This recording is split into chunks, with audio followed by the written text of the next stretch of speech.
Hello there, you guys. This is Dustin DeBoer, and I am with Solid Rock Life and Family Coaching. And I am so excited to be coming to you today. Hello there, to you literally be the person sharing with you this year the 5 Love Languages Daily Devotional. I am so excited about what this opportunity really brings to me. Matter of fact, I'm so excited about it that for the last 2 days, I've actually done it now on Facebook, but I didn't get over here to YouTube. So I wanted to get over here to YouTube today so that I could, per se, catch up to everything. But the fact of the matter is, I will be trying to do this as much daily as I can be for my followers here on YouTube also. And I am really, really, really looking forward to it. Why? Because I know myself that when I learn something, I need to be able to teach it. And I know that when I can teach something, that it will impact more people around the world than I can think. And that's my belief, that's my conviction, and that is why I am sharing this year. Plus, it's that the Lord told me to actually do this a couple days ago, and it took me a little while to get into the thought process to be able to do it, but I'm here. And therefore, I really am looking forward to sharing with you the 5 love languages principles throughout the entire year. It's also a part of the SYMBIS program that I am also a certified facilitator of with marriage coaching. I also know that the 5 love languages plays into the children and parenting side of things that I also do as a family and life coach and youth coach. So really, the 5 love languages fits with everything that I have to offer my fans and my followers. Therefore, I wanted to share with you the 5 love languages daily devotional. I read this a year ago, more than a year ago, and I didn't do much with it last year, but this year I was compelled to come back to it and actually begin to use it for myself and personal growth again because of what's coming this year for me, as well as I really wanted to help other families be a real success on the stage of life that matters most, your front door. And right now, I'm in my living room. And as you can see, I haven't put my Christmas decorations away yet. There's the tree yet. And there's the other trees that are over on this side of me and the little nutcracker that's right there. Yep, it's right there. I've got garland over here on the windows, but I had to turn the blinds down because it was just too bright. I had to keep some of that bright sunshine off the snow out there. But nonetheless, the 5 love languages, you guys, is one of those cornerstones of my practice, and I love what Gary Chapman has done in all of the books that he's written about it, as well as the other books that he's also written, which are on my list to read. I am looking forward to them, and here we go. Gary Chapman says in the introduction that he's been privileged to counsel couples for more than 30 years, and in that time that he's seen his share of marital struggles. But what I also seen time and time again is the power of God to transform relationships.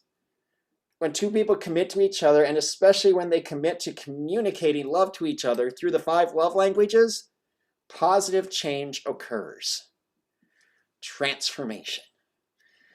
Let me give my 2 cents worth on transformation right now. This year, John Maxwell has come out with a book by himself and Rob Hoskins called Change Your World. It's not just a book. It's not just a new product. It's not just a platform. It's a worldwide movement to transform our very lives into being people that matter. And I am looking forward to doing the transformation roundtables. If you are interested in finding out more about that, follow me on my Facebook feed, on my business side, as well as I will get it over to the LinkedIn and Twitter and Instagram sides here within the next 24 hours. But I mention that here because the 5 love languages transformed my world when I first read it. It allowed me to actually figure out how to talk to people more. And you'll see why in the upcoming devotionals that I'm going to read for you too. To continue on with the introduction. Because my background, Gary Chapman says, is in marriage counseling, I tend to use the language of love when I talk or when I write.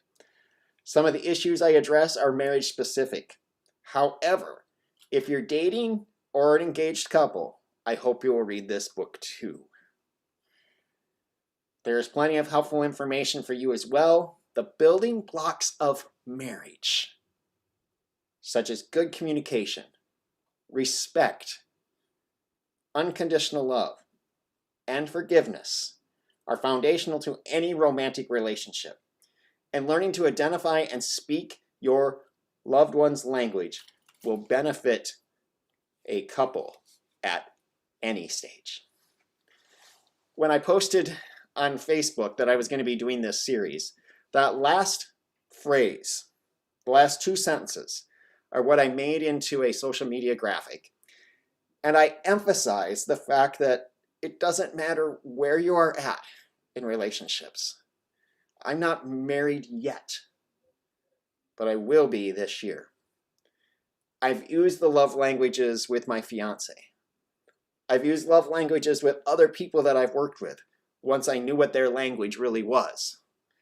I was able to work with their love language and communicate to them in such a way that helped them know that they were truly loved and appreciated. And that's where you can use this devotional individually, Gary Chapman says, or sit down to go through it with a group and read it each day. Group. Use the prayer at the end of each devotional as a starting point for your own prayer, whether you pray silently together or aloud, one at a time. In just a minute or two every day, you can discover encouraging biblical strategies and insights, he says. Whether your relationship is strong or struggling, stable or challenging, my prayer is that this devotional will continue to encourage you and give you renewed joy in each other. May your relationship be strengthened this year as you focus on growing together and on loving each other. This year, unlike last year my word of the year was growth. This year, I have a different word of the year. It's two words. I couldn't narrow it down any further because it's a phrase, per se, that I really need to work on after having read all 41 books last year and seeking to read 50 this year, some of the same from last year, to reread them. But the fact of the matter is, it's not about how much you read that makes you wise. It's how much you apply what you actually know that makes you wise. And so, my word of the year, I haven't said this over on my Facebook page yet, but so keep it a secret here on YouTube if you can, okay? Just keep it a secret. But the two words are application Dustin.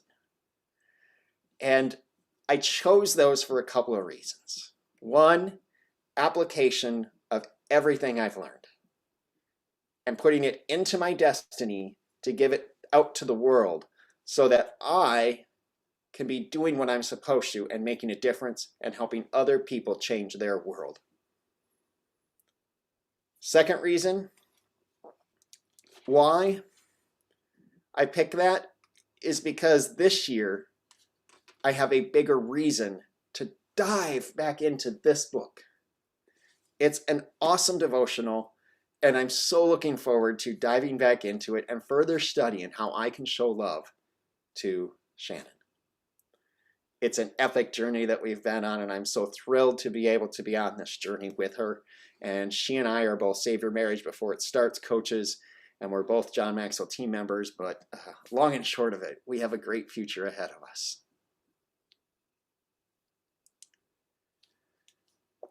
Let me share with you the devotional from January 1st. These three things will last forever: faith, hope, and love. And the greatest of these is love. Let love be the highest good. 1 Corinthians 13 through 14:1. After 30 years of counseling couples, Gary Chapman says, I'm convinced there are 5 different ways we speak and understand emotions. Or I should say, understand emotional love. The 5 love languages. Each of us has a primary language. One of the 5 speaks to us more profoundly than the other 4. Seldom do a husband and wife have the same love language. We tend to speak our own language, and as a result, we completely miss each other. Oh, trust me, we're sincere, very sincere.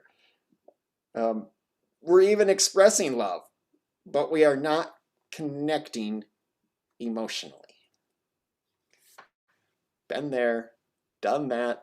It's part of building relationships, whether it's with a significant other or if it's with friends or business associates or people you work with in your job even, because you can use this in your job. Does that all sound familiar of not connecting emotionally? Well, love doesn't need to diminish over time.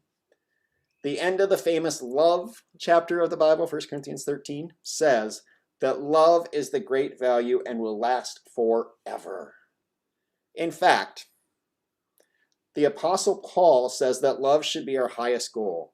But if you're going to keep love alive, you need to learn a new language. That takes discipline and practice. But the reward is lasting, deeply committed relationship. I want to just say this. The rewards of a relationship are many. Any married couple that has a good relationship can probably name numerous rewards. But the rewards that I have experienced so far are not just the following: companionship, physical touch, emotional support, a sense of changing eventually a house into a home like I talked about in my presentation.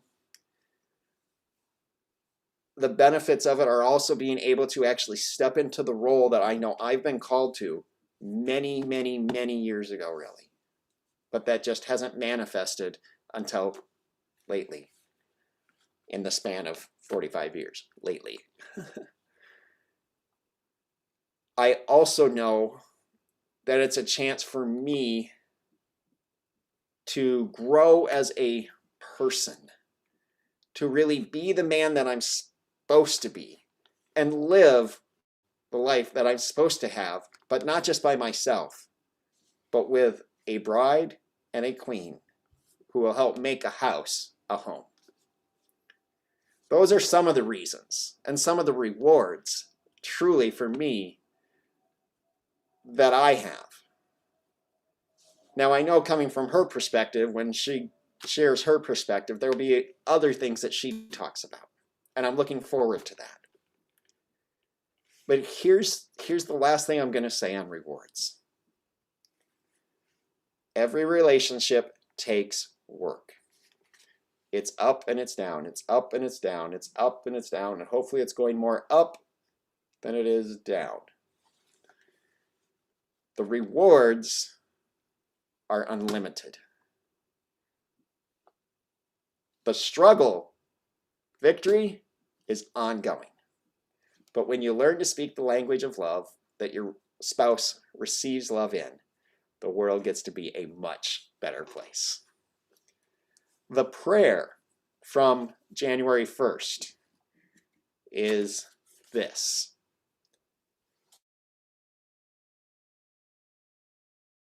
for each of us so differently. Keep me from assuming that my partner thinks and feels the way I do. Please give me the patience to find out how I can most effectively communicate love to my spouse. There are many books out there on this topic. Many. I've read a number of them over the years, including the 5 love languages. Matter of fact, the copy that I read is right here. copy that I have to give to somebody else or to use myself, because it is just a little bit different, is right there. And I am so glad that Shannon is different than me and that I'm different than her. Because if we were the same, it'd be kind of odd. And so opposites do attract, balances do happen, but that also causes tension and problems. But learning to work through those problems with the highest goal being the source of all love, to be like Jesus and give your life for one another, per se, is a process.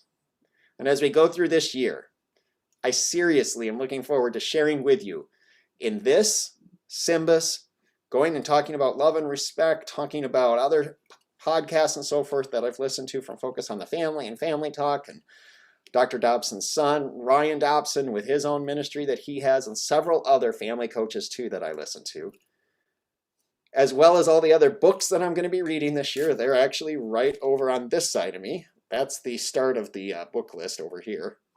It's not all 40 or all 50 of them by any means, but as I start into 2021, I know I'm going to be focusing on the love languages, like I said, because one, of my own life experience right now. Two, God told me to share it. And so that's what I plan on doing as often as I possibly can on both Facebook and my YouTube channel. Stay tuned. I hope it was encouraging. If there's anything I can do for you, let me know, and I'll talk with you then. Have a great one. We'll see you guys later. Bye-bye.